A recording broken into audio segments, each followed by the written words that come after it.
Hello everyone, let's today learn a modern periodic table. So student, we have already discussed the Mendeleev periodic table in our last video. Just check the playlist to get that video. Okay, now in today's video we will study modern periodic table. So first of all, this is a long form of a periodic table. Okay, so here you all can see a periodic table. This is a long form of periodic table. Okay, so we will study this in today's video. All right. So the periodic table was first created by Russian chemist Dmitry Mendeleev in 1869, and the English chemist after Mendeleev, the English chemist Henry Moseley presented a revised form, a revised version of the periodic table that is called as a modern periodic table. So this modern periodic table was created by Henry Moseley, and after the discovery of electron, okay, after the discovery of the electron performed by scientists. All right, now let's study modern periodic law. So what is this law? Properties of elements. Okay, so elements, there are different 118 elements were there. So the properties of elements are a periodic function of their atomic number. Now student, atomic number, what is atomic number? It is a number of proton, or number of electron present in an atom. So properties of elements are a periodic function of their atomic number. Now properties, what properties? Physical and chemical property. Like physical property like melting point, boiling point, and chemical property like how they are formed compounds with hydrogen, oxygen, and other elements. Okay, so these properties are periodic function of their atomic numbers.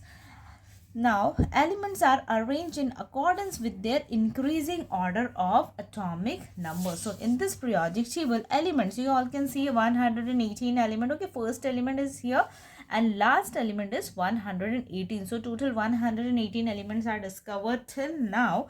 So, these are arranged in their according with their increasing order of atomic number. Like here, first element is hydrogen. Okay, and second is helium. So student, you can see here hydrogen with first one group also, and in here also. Okay, so the modern periodic table, as a result, most of the drawbacks, okay, in the modern periodic table, most of the drawbacks are of Mendeleev's periodic table appear to be removed, but the ambiguity about the position of hydrogen, okay, ambiguity about it, that means here also confusion is about position of hydrogen. That means where to put the hydrogen, whether with alkali metals or whether with the halogen. So this confusion is still there in this periodic table. All right, okay. Now, okay, so the ambiguity about the position of hydrogen is still there. All right, now 6. Now here electronic configuration. So student, we have seen in previous standard like the electronic configuration of an atom. Now first of all, what is it? It is a way in which the electrons are distribution. That means distribution of electrons in particular shell. Distribution of electrons, okay, electrons in a shell.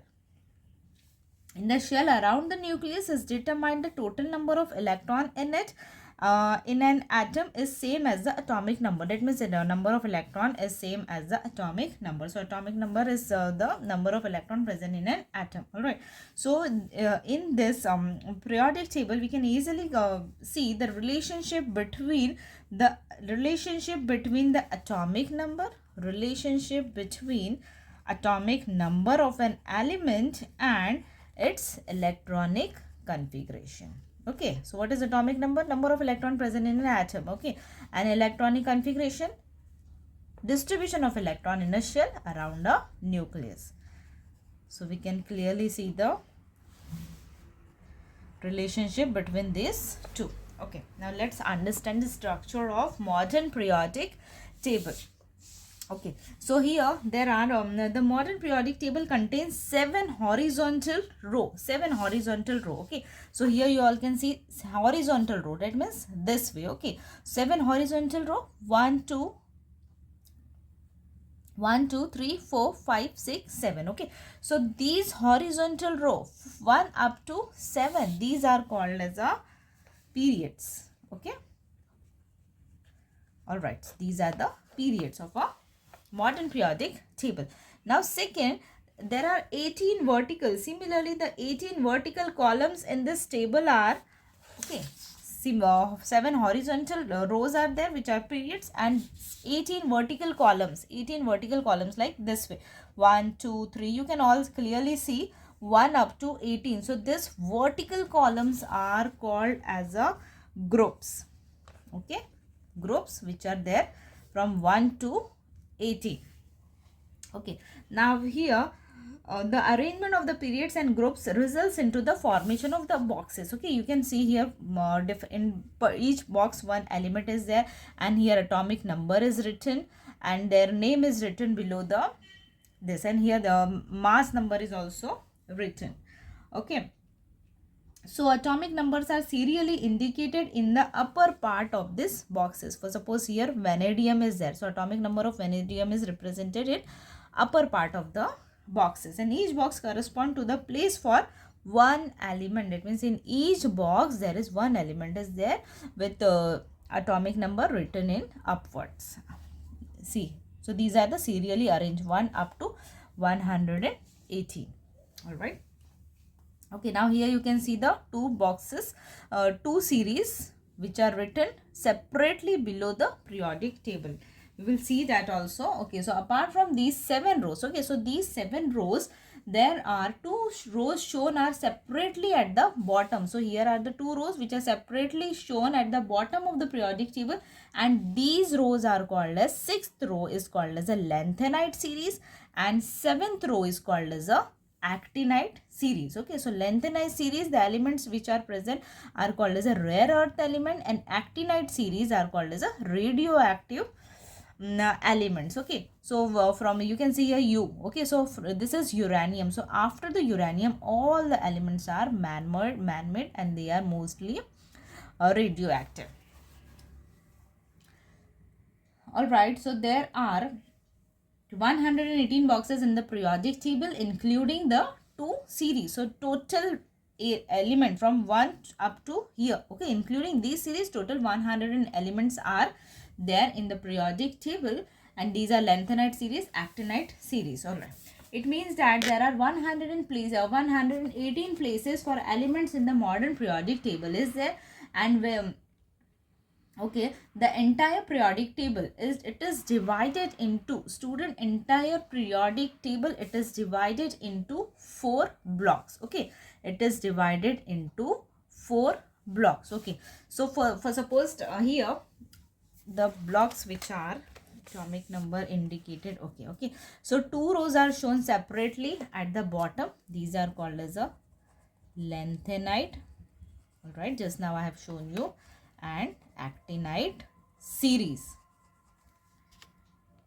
Okay, now there are 118 elements are discovered till now. Okay, that means periodic table is completely having total 118 elements. And periodic table, this periodic table, student, it is divided into 4 blocks. Let's see what are the blocks. Okay, so 4 blocks. These blocks are S block elements, P block elements, D block elements, F block elements. Okay, all right. Now student, you can see here the periodic table, right? I hope you all have, so you can have clearly seen the table. Okay, now here if you will observe this 2 row, okay, these 2 row, that means this A and B, these are considered elements of first group and second group. Okay, so these 2 groups are called as a S block elements. Okay, S block elements. All right, so left side we have S block element, and right side, okay, elements of right side means from group 13 to 18. Okay, from group 13 to 18 we have which block element? P block element. This left side we have 2 rows, group 1 and group 2 S block element, and right side from the group 13 to 18 we have P block element. So let's write here also group 1, from group 1 to 2 we have S block elements, okay, and from 13 to 18, from group 13 to 18, the right side of the periodic table we have P block elements, and the elements which are present in between, okay, present from group 3 to 12, these are called as a SP D block elements, okay. These are the D block elements. So from in the middle of the periodic table, from group 3 to 12, okay, 3 to 12, which including the 10 rows, 10 groups, these are the D block elements, all right. And the elements which are separately shown below the periodic table, like we have lanthanide series and actinide series, these are considered as F block series. That means group 6 to 7, okay. These elements are called as a, this series is called as a F block elements, all right. So D block elements are called as a transition elements, and this, like F block elements, we have inner transition elements, all right. Okay, now let's move further, all right. So D block elements are called as a transition element,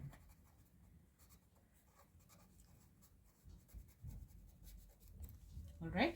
And a zigzag, okay, here you all can see a zigzag line. Where it is zigzag line? This one, starting from boron, silicon, germanium, arsenic, then antimony, tellurium, polonium, okay. So the elements, so this periodic table is divided the elements into 3 types. In this periodic table we have 3 types of elements, which are metals, okay, which are metals, non-metals, and third type we have metalloid, okay. So this zigzag line divide the periodic table into 3 types, so the elements which are present this side, it means right side, like carbon, nitrogen, this side, all the elements are non-metals, okay. The elements which are present right side, see here, along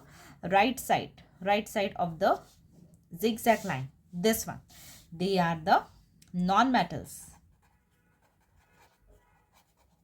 Now the elements which lies on the left side, this is zigzag line, the elements which are present on the left side of the zigzag line, that means all these elements, they are considered as a metals, metallic elements.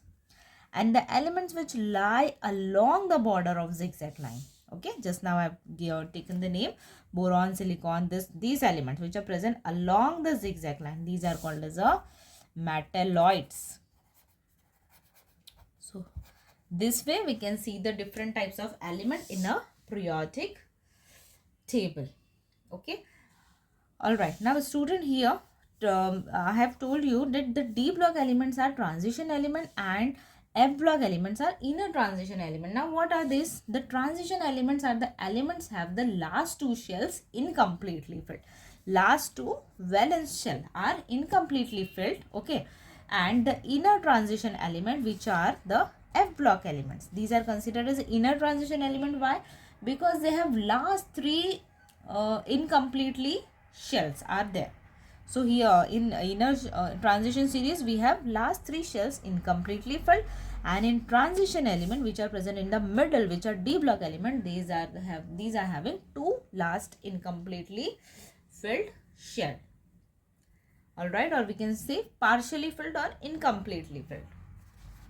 So student, I hope you all have understood very well the modern periodic table. Okay, one more thing is there. Here you can see A, B and this C, okay. So this first group elements are called as a alkali metals, like we have hydrogen, lithium, sodium, potassium, these are the alkali metals. And elements of second group, which is B, these are considered as a alkaline earth metal, okay, alkaline earth metal, like beryllium, magnesium, calcium, these are, okay. And elements of group 18, these are the inert gases, Okay, inert gases, that means they don't react easy, they are unreactive, non-reactive elements. Okay, because they are uh, completely filled octet, because they are their octet is filled. And elements of group 17, these are the halogens. Okay, these are the halogens. And elements of group 18, these are the inert gases. Okay, and these elements of group 16, these are the chalcogens. Like we can write here chalcogens. Alright, so student, I hope you all have understood very well. Thank you.